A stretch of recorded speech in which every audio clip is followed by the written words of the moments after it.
Welcome back to Insight. Dave Farnbaugh joins us from Sweeney Law Firm, and you're telling me there's some misperceptions people might have as far as damages go in a lawsuit.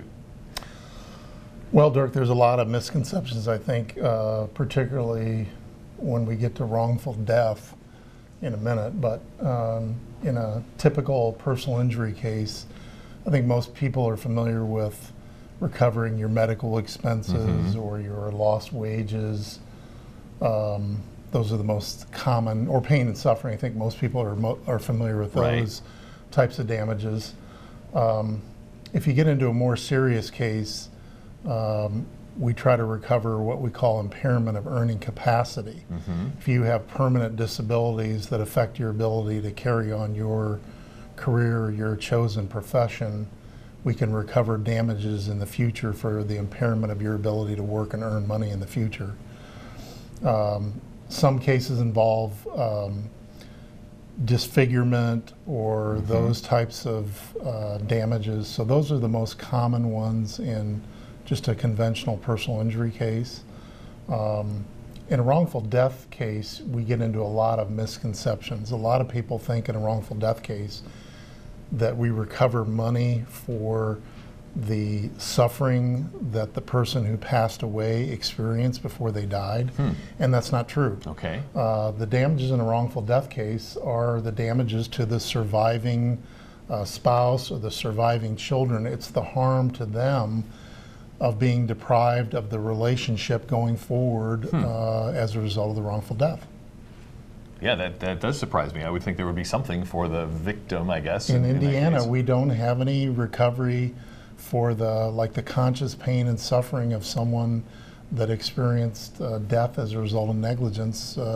There's no recovery for that. The other phrase I think that we hear just from watching TV, or sometimes it's even in the news, is the punitive damages, which are we widely misinformed about those?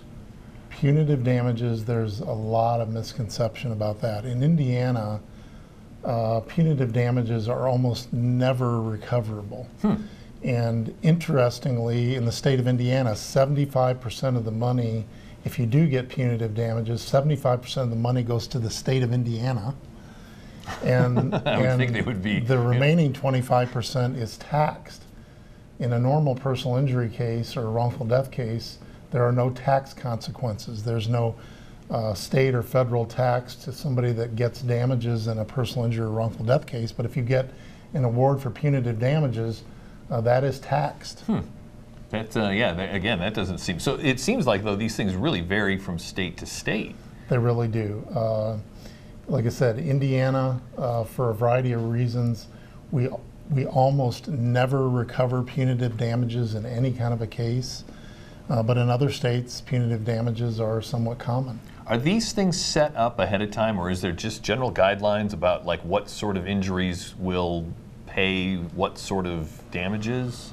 Well, I mean, it's hard for me to say, there's any sort of a grid for damages because it's just so unique to each case. So. There's not a lot of uniformity with damage awards. Yeah, I think it's a fascinating topic because I think we tend to hear the cases of one extreme or the other, where somebody basically won the lottery, or versus they received nothing. I would assume most of it is right there in the middle, and that's why we don't hear. Right. The cases that get a lot of publicity are these verdicts that are for millions and millions and millions of dollars. Most of the time, those verdicts are never collected.